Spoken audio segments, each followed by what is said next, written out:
आप सल्लल्लाहु अलैहि वसल्लम एक ही रात में स्टार्स, प्लैनेट्स, गैलेक्सीज को क्रॉस करते हुए जमीन से आसमान की तरफ गए। अब अल्लाह ने कुरान में एक जगह फरमाया है कि जमीन और आसमान के दरमियान हर चीज अल्लाह को सजदा करती है, विच मीन्स सारे stars, galaxies, planets, mountains, trees. लेकिन ये कैसे पॉसिबल है? सजदा तो इस तरह होता है। और कभी स्टार्स और प्लैनेट्स को हमारी तरह इबादत करते हुए किसी ने देखा है? लेकिन अल्लाह ने कुरान में बार बार कहा है कि ये सारी चीजें अल्लाह की इबादत करती हैं। तो यूनिवर्स के इन सारी चीजों में कोई ना कोई बात कॉमन, एक जैसी जरूर होगी।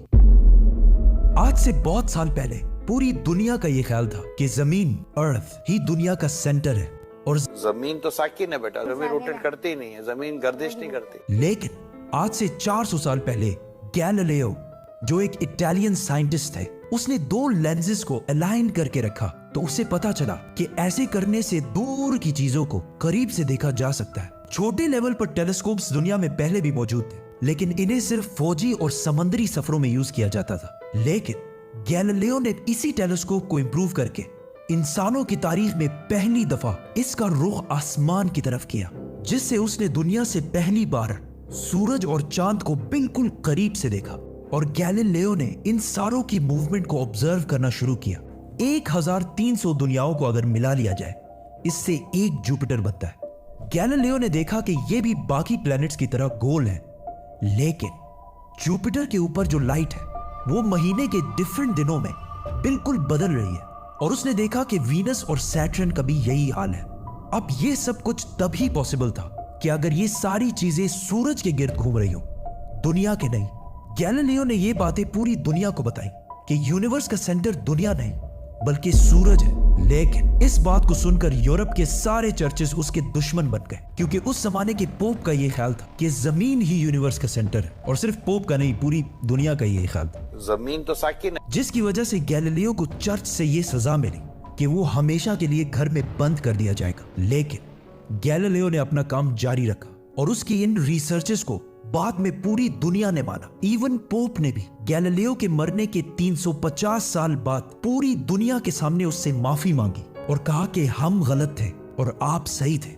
आहिस्ता आहिस्ता हमें पता चला कि जमीन यूनिवर्स का सेंटर नहीं है, बल्कि ये सूरज के गिर्द घूमती है।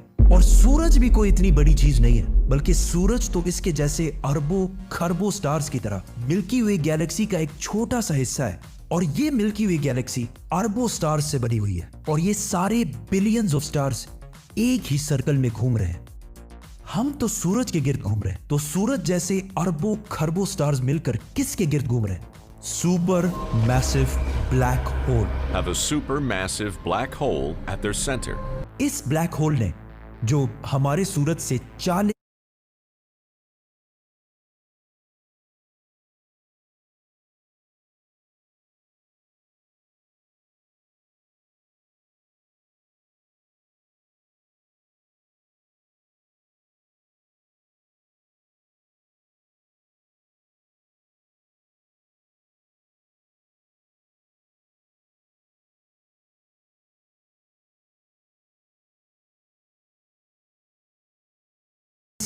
टाइम्स बड़ा है, ने पूरी गैलेक्सी को एक गोल सर्कल में रखा हुआ है। जिस तरह हमारे सूरज ने जमीन, जुपिटर, मार्स, इन सारे प्लैनेट्स को एक सर्कल में रखा हुआ है। लेकिन ये गैलेक्सी भी कोई इतनी बड़ी चीज नहीं है, बल्कि ये लाखों और गैलेक्सीज को मिलाकर एक छोटे से क्लस्टर का एक छोटा सा हिस्सा है। ये लाखों गैलेक्सीज मिलकर एक क्लस्टर बनाते हैं और ये क्लस्टर भी कोई इतनी बड़ी चीज नहीं है, बल्कि इस जैसे लाखों क्लस्टर्स मिलाकर एक सुपर क्लस्टर बनता है। और ऐसे हजारों सुपर क्लस्टर्स और भी मौजूद है। अब आपने ये नोट किया कि इन सारे स्टार्स, गैलेक्सीज, प्लैनेट्स में एक चीज कॉमन है कि इस पूरे यूनिवर्स में हर चीज किसी न किसी दूसरे ऑब्जेक्ट के गिर्द घूम रही है। और जब रसूलुल्लाह सल्लल्लाहु अलैहि वसल्लम भी आसमानों की तरफ गए तो उन्होंने बैतुल मामूर में फरिश्तों को नमाज पढ़ते हुए नहीं देखा, वो भी किसी चीज के गिर्द घूम रहे थे। लेकिन घूमने का इबादत से क्या ताल्लुक है? अल्लाह ने तो कहा है कि ये सारी चीजें इबादत करती हैं।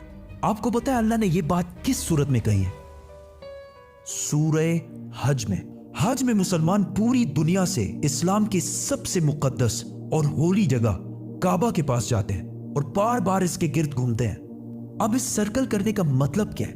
जब मुसलमान काबा के गिर्द घूमता है तो वो उस वक्त अकेला नहीं घूम रहा होता, बल्कि चांद, प्लैनेट, स्टार्स, गैलेक्सीज, क्लस्टर्स सारों के साथ एक ही इबादत में शामिल हो जाता है। तो ये सारी चीजें हमारी तरह इबादत नहीं करती, बल्कि हम मक्का जाकर इनकी तरह इबादत करते हैं। लेकिन इस आयत में तो लिखा है कि ये सारी चीजें अल्लाह को सजदा करती हैं। सजदा का मतलब सिर्फ हमारे वाला सजदा नहीं है, बल्कि अल्लाह के निजाम के मुताबिक चलने को भी सजदा कह सकते हैं। लेकिन अल्लाह ने इस आयत में सिर्फ स्टार्स, गैलेक्सीज और प्लैनेट्स का नहीं कहा, बल्कि हर चीज, पहाड़, दरख्त, जानवर, सब का कहा है। ये तो सर्कल्स में नहीं घूमते। आज से हजारों साल पहले एंशिएंट ग्रीस में ये कॉन्सेप्ट बना कि कायनात की हर चीज एक बहुत ही छोटे पार्टिकल, एटम से बनी हुई है, जिसको फिर 2000 साल तक पूरी दुनिया भूल गई। लेकिन आज से 200 साल पहले इस कॉन्सेप्ट पर रिसर्च दोबारा शुरू हुई और साइंसदानों की रिसर्च से पता चला कि एटम सबसे छोटा पार्टिकल नहीं है, बल्कि इसके अंदर और भी पार्टिकल्स हैं, जैसे प्रोटॉन्स, न्यूट्रॉन्स, इलेक्ट्रॉन्स। प्रोटॉन्स और न्यूट्रॉन्स हमेशा एटम के सेंटर में होते हैं और इलेक्ट्रॉन्स हमेशा इनके गिर्द घूम रहे होते हैं, ऑलमोस्ट बिल्कुल उसी तरह जिस तरह प्लैनेट सूरज के गिर्द घूमते हैं और स्टार्स ब्लैक होल के गिर्द घूमते हैं। जिसका मतलब है कि कायनात की हर चीज चाहते या ना चाहते हुए किसी ना किसी चीज का तवाफ कर रही है। और जब कोई मुसलमान काबा का तवाफ करने जाता है तो वो कायनात की हर छोटी से छोटी चीज, जैसे एटम के अंदर इलेक्ट्रॉन से लेकर कायनात के सबसे बड़े ऑब्जेक्ट्स, प्लैनेट्स, स्टार्स, गैलेक्सीज और इवन बैतुल मामूर में फरिश्तों के साथ एक ही इबादत में शामिल हो जाते हैं। हो सकता है इसीलिए इस्लाम में तवाफ करना सबसे बड़ी इबादत है। तो जब सूरह हज में अल्लाह ने फरमाया कि ये सारी चीजें मेरी इबादत करती हैं, तो ये हमारी तरह इबादत नहीं करती, बल्कि हम मक्का में काबा का तवाफ करके इनकी तरह अल्लाह की इबादत करते हैं। लेकिन इन सारी चीजों का तवाफ करने का एक फिक्स टाइम है, और जैसे ही ये टाइम पूरा होगा तब हर शख्स मालूम कर लेगा कि वो क्या लेकर आया है।